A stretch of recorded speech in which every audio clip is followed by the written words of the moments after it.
get out of our lives, and keep that old ranch, my daughter-in-law said at my husband's while reading. I accepted in silence. 1 week later, what I found in the ranch's basement made my phone ring 62 times. I'm glad you're here. Follow my story to the end and comment the city you're watching from. I never imagined that the worst day of my life would come after I'd already buried my husband. The law office smelled like old leather and stale betrayal. I sat in the stiff chair, my hands folded in my lap, still wearing the black dress from Levi's funeral 3 days earlier. Across from me, my son Quinn shifted uncomfortably. His wife, Maisie, examined her manicured nails like she had better things to do. The lawyer, Mr. Henderson, cleared his throat. To my beloved wife, Mildred, he began, I leave the ranch property on Willow Creek Road. Maisie cut in with an exaggerated sigh. Oh, for crying out loud. Just get rid of that dump and come live with us. You can help with the kids and finally be useful for once. My chest tightened. Quinn said nothing, just stared at his hands. My son, the boy I rocked through nightmares. The child I worked double shifts to feed when Levi lost job after job. And now he couldn't even look at me. Mr. Henderson continued. The main residence, investment accounts, and remaining assets are to be divided. Maisie straightened in her chair.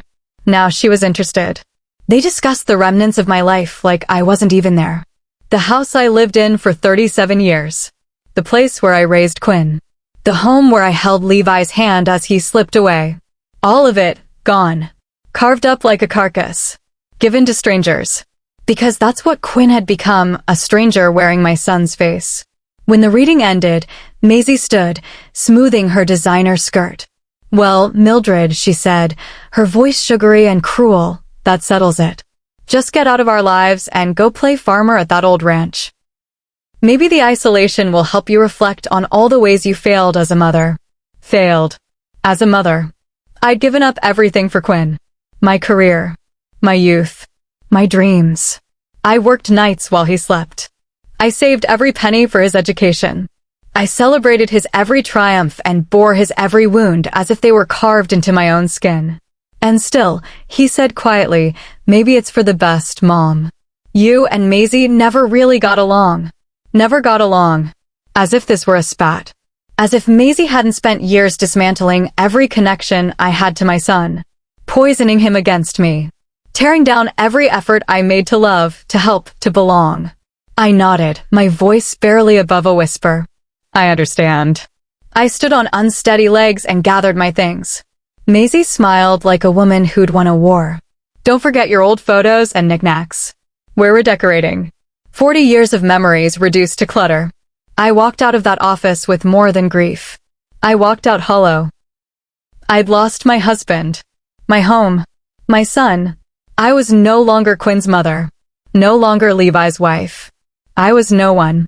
The drive to pack was a blur. Quinn didn't help. Didn't say goodbye. When I pulled away, car heavy with boxes, I saw Maisie at the window. Smiling. The ranch was 40 minutes outside town. The road was cracked and forgotten, just like me. As I bumped along, I wondered, was this exile? This quiet vanishing? I'd only been to the ranch a handful of times. Levi inherited it from his grandfather, but never wanted to fix it. Too much work, he'd say. Too many memories. I never understood what he meant. Until now. The house looked like it was holding its breath. Paint peeling, porch sagging. The key was still under the loose board, just as Levi left it. Inside, the air smelled of dust and time. Furniture lay under sheets like ghosts. Light filtered through grimy windows, painting everything in shades of mourning. I sat on the floor and cried. Not funeral tears. Not quiet ones. These were soul-deep sobs, ripping from a place I didn't know I had. Because I wasn't just grieving Levi. I was grieving the lie of family. The lie that love is unconditional. That loyalty runs blood deep. I made a promise to myself that night. I would not be erased. I would rise from the ashes they thought they'd buried me in. I just didn't know the very thing I needed was buried in this place, waiting. The first week nearly broke me. I woke every morning expecting Levi's coffee pot or a phone call from Quinn. Instead, I was met with silence so complete it felt like the world forgot I existed. Then came the basement. A loose floorboard in the corner of the cellar had warped from years of damp air. When I lifted it, expecting nothing but rot and spiders, I found a small chest. Inside, old bank ledgers, hand-drawn maps, and a worn notebook. It took me hours to make sense of it. Levi had been hiding something. No, protecting something. Oil rights. Undisclosed mineral assets. Quiet deals made by his grandfather and never recorded publicly. This land wasn't worthless. It was a fortune disguised as a grave. And he left it to me. By the time the truth sank in, my phone had already started buzzing. Once. Twice. Then again. 62 missed calls. From Quinn. From Maisie. From unknown numbers with expensive area codes. They'd found out. They thought they banished me to rot. But Levi knew. He knew who I was. What I'd endured. And he gave me the final move on the chessboard. I didn't return a single call. Instead, I called a lawyer of my own. This story isn't over. It's only beginning. The windmill outside my bedroom window turned slowly in the July breeze. I threw myself into cleaning, partly because the house desperately needed it, but mostly because staying busy was the only thing standing between me and complete despair. Room by room, I peeled away layers of dust and memory, scrubbing the walls, pulling down old sheets, polishing wood dulled by time. It was more than housework. It felt like an excavation. Not just of a house, but of a life, Levi's life, one he'd never fully let me into. In a small bedroom I assumed had once been his, I found a neat display of arrowheads, labeled and cataloged. I'd never known he had an interest in Native American history. In the study, shelves were lined with geology books and labeled rocks. For 42 years, he'd never once mentioned geology beyond complaining about stones in the garden. And now, here he was coming to life in his silence. But it was the kitchen that gave me the biggest shock. Behind a loose board in the pantry, I discovered a small metal box. Inside were letters tied with string, handwritten, old, and weathered. My hands trembled as I untied the ribbon. They were love letters. But not from Levi. They were written in Spanish, dated in the 1940s, and signed by someone named Elena. They were addressed not to Levi, but to Samuel Morrison, his grandfather. And at the bottom of the box were photographs of a beautiful young woman, dark-haired and proud, standing next to a man who looked remarkably like Levi. Elena and Samuel. I sat at the kitchen table, staring at these fragments of a secret life. The letters were passionate, yes, but they were also filled with references to mining rights, land surveys, and something she called La Riqueza Escondida, the hidden wealth. What had Levi's grandfather been involved in? And why had Levi never told me any of this? That evening, I called the only person I could think of who might know more, Ruth Peton. She'd lived in town longer than anyone, and even when Maisie had turned the women against me, Ruth had always been kind. "Oh, honey," Ruth said, her voice warm but cautious. I was wondering when someone would ask about old Samuel Morrison's mining claims. Mining? My heart skipped. Samuel. He was obsessed with that land. Said there was copper under it. Maybe even silver. He filed claims. Ran surveys. But then the war came. He fought overseas. Came back different. And he married that Mexican girl, Elena, I think. Caused quite a stir. Elena. The woman in the photos. What happened to her? She died in childbirth, poor thing. Samuel was never the same. He worked the land in silence, convinced he'd strike it rich. Became a recluse. When he passed, everything went to Levi's father, and people forgot about the mine. I hung up the phone and stared into the twilight. Samuel never gave up on that land. He believed in its value. And now, through Levi, that belief had passed to me. The next few days, I searched the house like a detective. In Samuel's old desk, I found survey maps, Bureau of Land Management correspondence, and a folder labeled Assay Reports, with geological assessments suggesting significant copper deposits across the ranch. I could barely understand the technical language, but the words economically viable and estimated reserves stood out. Then, in the bedroom closet behind a false panel wrapped in oilcloth, I found something that changed everything. Updated geological reports. Detailed. Professional. Dated from the 1970s. And at the bottom, a letter from a mining company dated just 6 months before Levi died, offering to lease the mineral rights for a sum that made my knees go weak. He'd never responded to it. I sat on the floor, surrounded by documents that told a story Levi never had. The land Quinn and Maisie tossed aside, the ranch they used to exile me, was potentially worth millions. That night, I couldn't sleep. I walked through the house, touching its old walls, seeing not a prison but a throne. They thought they buried me, but Levi gave me the shovel and the map. I wasn't sure yet how I would use this information, but one thing was clear. Mildred Morrison, the discarded mother, the forgotten widow, was gone. And in her place stood something sharper, colder, more dangerous. Someone who understood that the best revenge wasn't fire or fury. It was silence. And success. The basement had always intimidated me. Levi used to wave me off. Nothing but junk and spiders, he'd say. But now I knew better. On a gray Thursday morning, flashlight in hand, I descended into the darkness beneath the kitchen. The stairs groaned under my weight. The air was damp, heavy with time. I expected boxes. Maybe tools. Instead, I found something else. A locked door. Hidden behind crates and covered with tarp, almost like it had been deliberately obscured. I stood there, the beam of my flashlight trembling. The key, I realized suddenly, was in Levi's desk drawer upstairs. I had seen it, the one with the brass tag marked cellar storage. I retrieved it. My breath hitched as I slid it into the lock. It turned with a heavy click. Behind the door, I found a small room, stone-lined, cool, and dry. The walls were lined with filing cabinets and an old drafting table. On top were more maps, newer ones, showing expanded surveys. A generator stood in the corner, hooked to monitoring equipment that still blinked with faint light.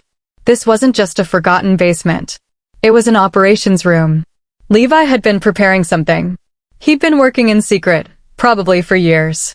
And he left it to me. He trusted me with it. Not Quinn. Not Maisie. Me. The irony was poetic. They thought they'd buried me alive. But they had handed me an empire. And I was going to use it. Not for money, though that would come. No, I was going to use it for something much colder. I was going to make them regret everything. Not with screaming matches. Not with threats. With silence. With strategy. With success so profound it would echo in every corner of the legacy they tried to steal. The war hadn't even started yet.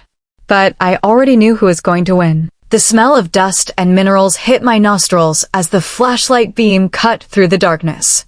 The basement's foundation walls were stone, far older than the house above.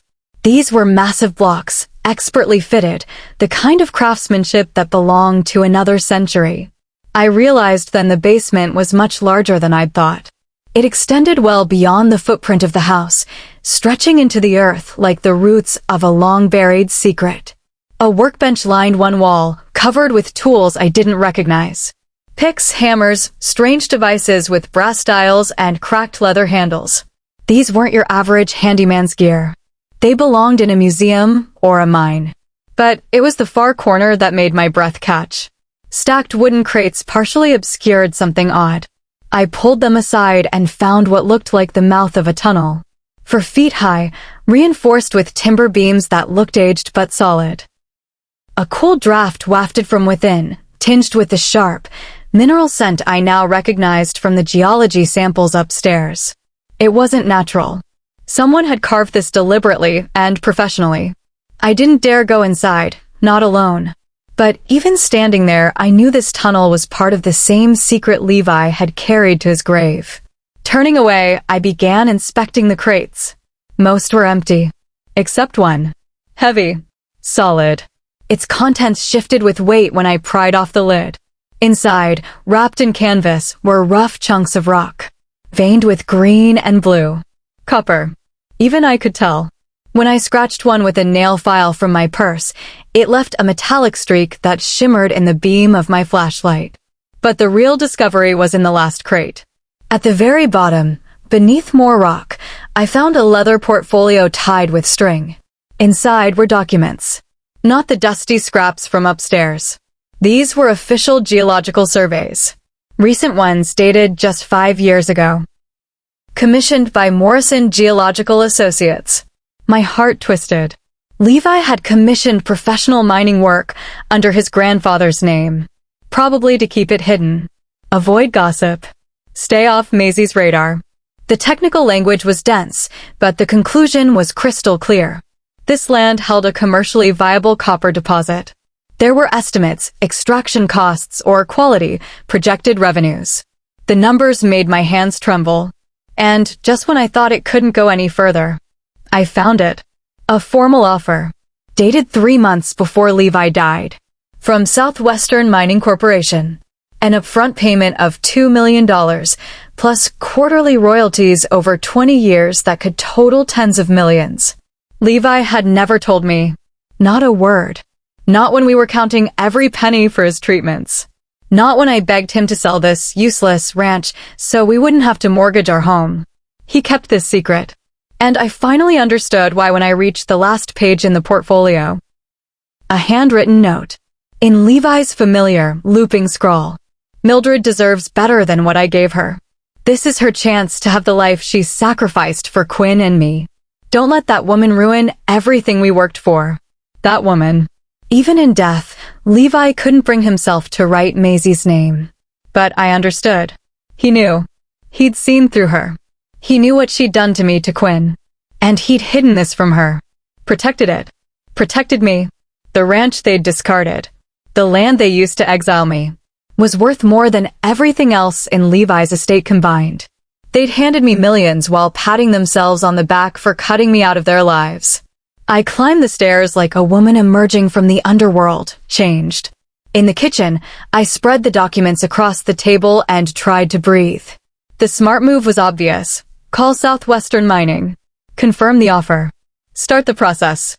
But something held me back. Maisie's smug smile. Quinn's silence. The way they'd treated me like a burden.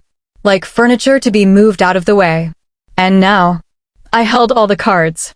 I picked up my phone and scrolled to the letterhead. I called. A professional woman answered on the second ring. Ms. Morrison? We've been hoping to hear from you.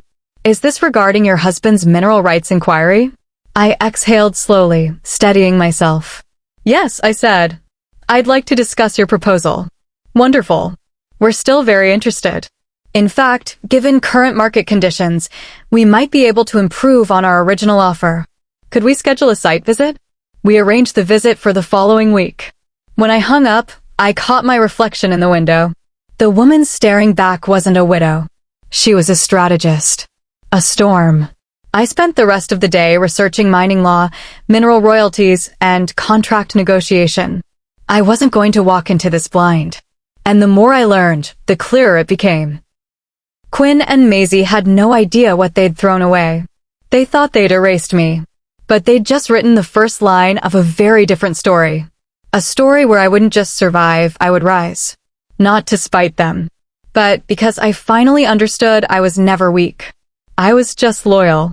To the wrong people. Mom, I never said you were an embarrassment, he whispered. I didn't respond right away. I let the silence carry my hurt. You didn't have to say it, I finally replied. You let Maisie say it for you. You sat there, in that cold law office, and watched her tear me apart, and you said nothing. I was just trying to keep the peace. You kept her peace, Quinn. You gave her comfort at the cost of mine. He sighed, frustrated. Look, this isn't about the past. We just need a little help right now. Help. That word hit me differently now.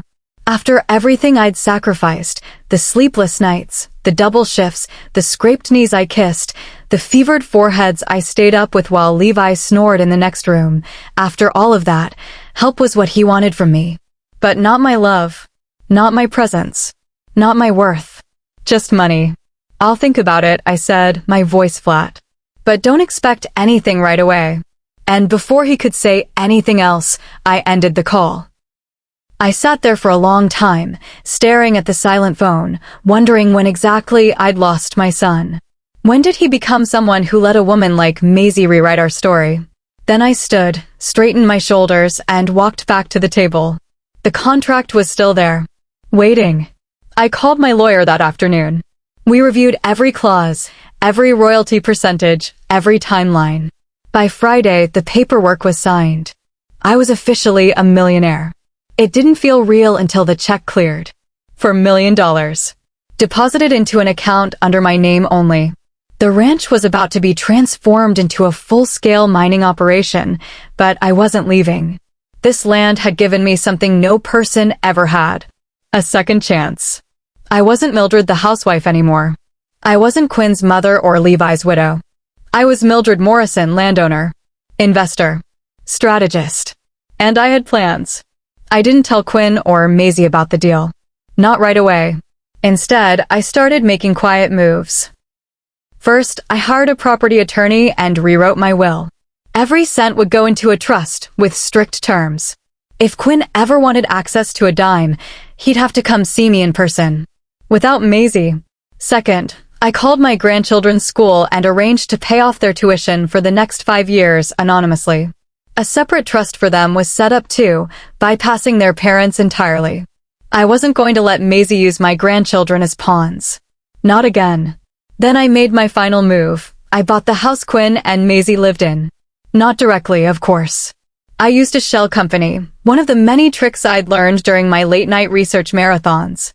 The house had been listed as part of a distressed mortgage bundle. Their lender was struggling. A few phone calls and discreet negotiations later, the deed belonged to me. They had no idea. Not yet. The mining operation began quietly. Heavy machinery arrived. Crews staked the site and prepped the tunnel. The ranch, once a symbol of abandonment, now buzzed with purpose. It was poetic. They'd sent me here to rot. Instead, I was digging up everything they'd tried to bury. A month later, Quinn called again. This time, I answered on the second ring. "Mom," he said, sounding breathless. Are you okay?" "Why wouldn't I be? I heard there's activity at the ranch. Trucks. Workers.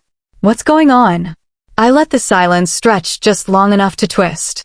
"You remember that tunnel your father never wanted to talk about?" I said. Turns out he was sitting on something big. Copper. High grade. He was quiet for a moment. "Then, you're mining it?" "I am. Signed the lease last month." "But, how much are they paying you?" "Enough." I could almost hear his heart drop. "Mom, we're family. Why didn't you tell me?" "Because, Quinn, when I needed you, you let Maisie do the talking. You stood by while she erased me." He tried to recover. "But this changes everything. We can work something out." "No," I said. "You already did. You made it clear you didn't want me in your life. I've simply honored that." He sputtered, "We're struggling, Mom. You could help us." "And you will be helped," I replied. "Your mortgage?" "Paid." Quietly. "You won't be evicted. But you won't know who did it unless you look hard." "The kids' tuition?" "Covered. Not for you, but for them." "Wait, what?" "You don't need to understand it. Just know this. I won't let your choices ruin them. But I will never be your bank. Or your doormat. But, goodbye, Quinn." This time, I hung up first. Outside, the mining crew was working late. Lights glowed across the property like stars rising from the soil. I stood on the porch, arms crossed, wind brushing through my hair. Maisie had tried to erase me. Quinn had let her. But I'd rewritten the ending. They gave me this land as a punishment. But it had become my throne. And from it, I would rise. Not loud, not vengeful, but undeniable. An apology as if 40 years of sacrifice and unconditional love could be balanced by a grudging sorry delivered under pressure. "I'm not looking for an apology, Quinn," I said quietly. "I'm looking for integrity. And that ship sailed the day you watched your wife humiliate me and stayed silent." He didn't respond right away.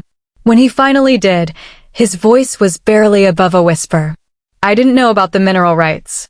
If you had, I cut him off. You would have kept me just long enough to bleed me dry. Don't pretend this is about love now." "Mom, that's not fair." "Neither is throwing your own mother out of the only home she's ever known," I replied. "Life isn't fair, Quinn. You of all people should understand that now." There was another pause, longer this time. "We're going to lose the house, Mom. We're drowning." And there it was. The truth. Not a plea, not a reconciliation. Just desperation. Self-preservation dressed up as familial concern. I leaned back in my chair, wine glass in hand. I suppose it's hard to swim when you burn every bridge you have. He didn't answer. So I ended the call. That night, I slept with the windows open. The wind carried in the scent of pine and earth, and the distant rumble of mining equipment echoed like a lullaby. The ranch that once symbolized my exile had become my rebirth. A week later, I got a letter in the mail, a formal request from Quinn's attorney, asking me to clarify mineral ownership rights regarding the parcel their house sat on. The language was polite. The desperation in the subtext was not. I scanned the letter, then slid it into a folder labeled Unresolved. I focused on building something of my own. I expanded the ranch's perimeter, hired a local crew to renovate the farmhouse, and began converting the old barn into an office and event space. Southwestern Mining wanted to install a monitoring station on the property, and I negotiated terms so favorable that my attorney nearly wept. The royalties came in steadily. More than enough for comfort. But I didn't spend lavishly. I invested. I donated. I funded scholarships under Levi's name for working-class students in geology and environmental science. Let them say what they wanted. I wasn't building wealth to flaunt it. I was reclaiming everything I'd been denied. Then, one cold afternoon, as the first snow dusted the porch railings, a black SUV pulled up the gravel drive.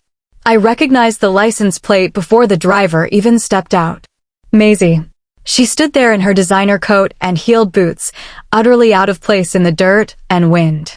I didn't get up from my rocking chair. "Hello, Mildred," she said, forcing a smile. "Maisie," I said, evenly.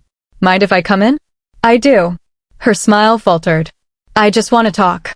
I gestured toward the wooden chair across from me. "Then talk."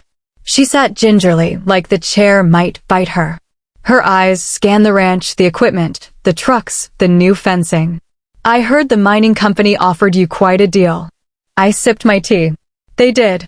You're doing well, then." I didn't answer. She cleared her throat. "We're not.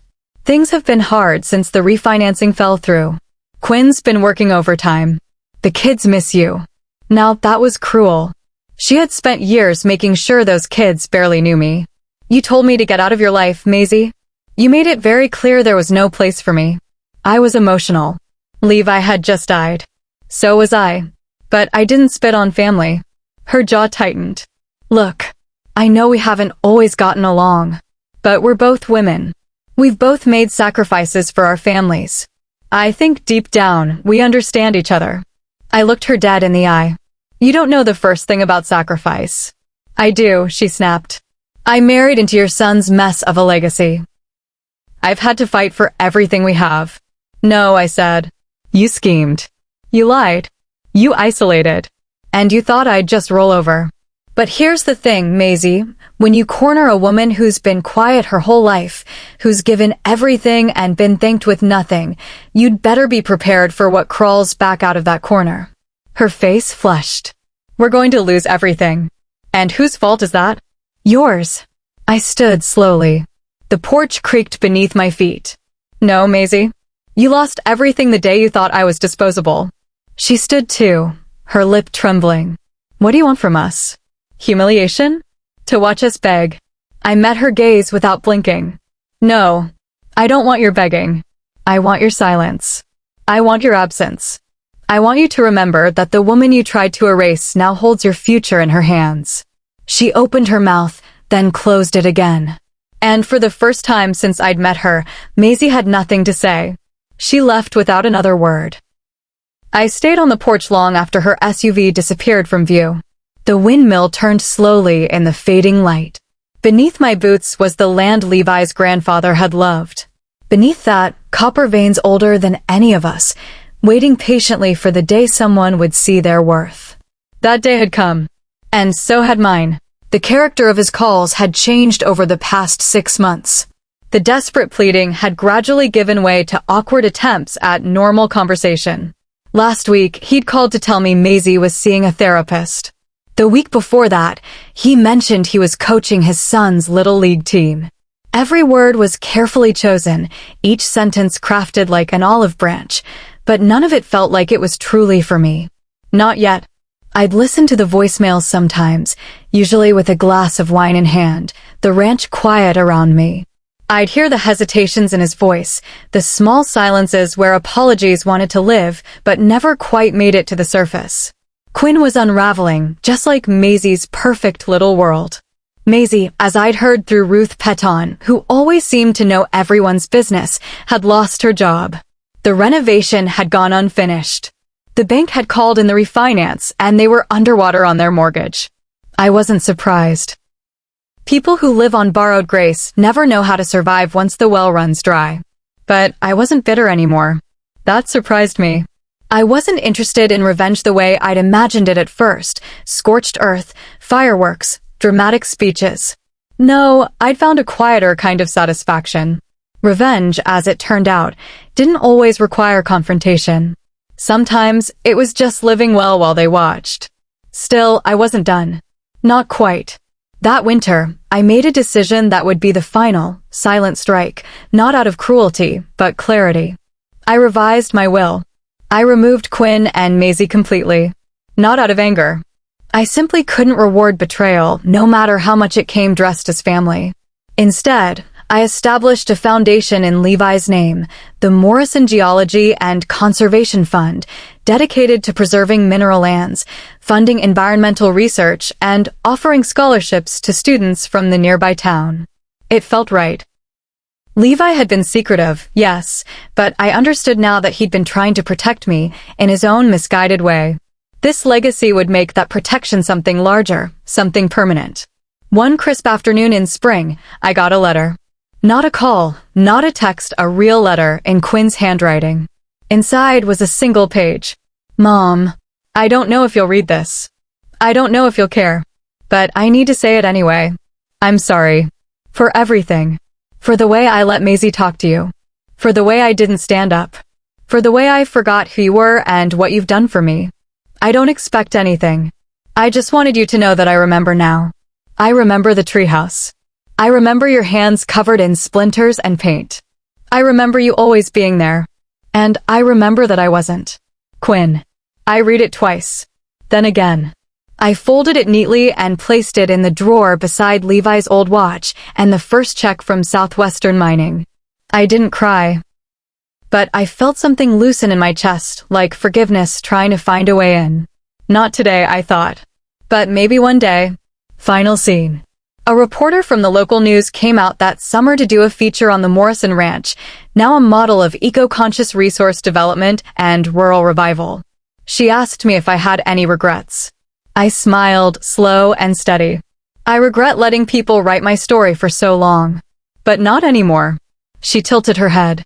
So what changed? I looked out at the land, golden in the sunlight, alive with movement, with purpose, and then back at her. I did, and watched the sun climb higher over the horizon, gilding the mesas with a soft, amber glow. The wind carried the scent of juniper and sage, clean and sharp, like a fresh start. I closed my eyes and breathed it in. It wasn't forgiveness, not completely. But it was peace. For the first time in my life, I understood that forgiveness isn't a gift you give to someone else, it's a freedom you give yourself. I hadn't forgotten what Quinn and Maisie had done. I hadn't excused it. But I'd stopped letting it define me. And that was the real revenge. Not the money. Not the land. Not even the mining operation, successful as it was. The real revenge was living on my own terms. Building something of my own. Rediscovering who I was when no one else was writing the script for me. A few weeks later, Quinn brought the children to visit. Emma was taller than I remembered, with the same curious eyes she'd had as a toddler. Tommy clung to his father at first, but warmed up when I showed him the fossil rock garden I'd built near the barn. We spent the day walking the trails, feeding the chickens, and picking wildflowers for the kitchen table. They laughed. I laughed. It wasn't strained or forced, it just was. That evening, after they'd gone inside to play, Quinn stayed behind on the porch. The sun was low again, a mirror of the morning light. He cleared his throat. I think this is the first time in months they've seen me smile, he said quietly. Really smile. Children can feel everything, I replied. Even what we try to hide. He nodded slowly, rubbing the back of his neck. I'm going to talk to a lawyer about the divorce. I've been dragging my feet because I thought maybe I'd failed. But now I think maybe the real failure was staying in something that was breaking all of us. You're not the only one who's stayed too long in a bad arrangement, I said. The trick isn't punishing yourself for it. It's knowing when to stop. He gave me a long, searching look. How did you know when it was time to stop giving? I smiled. When I realized I deserved better. He swallowed hard. Thank you, Mom. For everything. Even for walking away when you had to. I reached over and squeezed his hand. I didn't walk away, Quinn. You pushed me out. But I found my way back to myself. And now you can too. Epilogue. Years later, the Morrison Ranch would become a model for sustainable mineral development in the Southwest. The foundation I started funded dozens of college scholarships, a new science lab at the local high school, and a nature preserve just north of the copper fields. Emma would grow up to study environmental engineering. Tommy would become a wildlife photographer. They'd always visit in the summers. Quinn remarried eventually to a woman named Teresa who ran a literacy program at the community center. She treated me with kindness, not obligation. We had Sunday dinners at the ranch, with music playing and the scent of cornbread in the air. No one raised their voices. No one kept score. As for Maisie, I heard she moved to Phoenix. Took a job in real estate. We never spoke again. And I never lost sleep over it. Sometimes, when I walk the ranch trails at sunset, I think of Levi, of the secrets he kept and the love he didn't always know how to show. I think he'd be proud. Not just of the copper or the house or the bank account, but of the woman I became when everything fell apart. Because in the end, this story wasn't about what they did to me. It was about what I did after. Understanding. That's what Quinn said he was finally learning. The hard way, yes, but learning all the same. Good, I told him. That's how the best lessons usually come. We spoke for a while longer. About the children. About scheduling a visit. About finding a good family therapist who could help him untangle the wreckage left behind. I offered suggestions, not solutions. Support, not rescue. When we finally hung up, I sat alone on my porch as the sun climbed higher into the wide, cloudless sky. In the distance, the mining equipment rumbled like the heartbeat of the earth itself. It wasn't intrusive anymore, it was music. A quiet hymn to survival. That copper vein, so long hidden, had changed everything. But the real treasure? It wasn't in the checks or the investments or the rebuilt house. It was in the silence.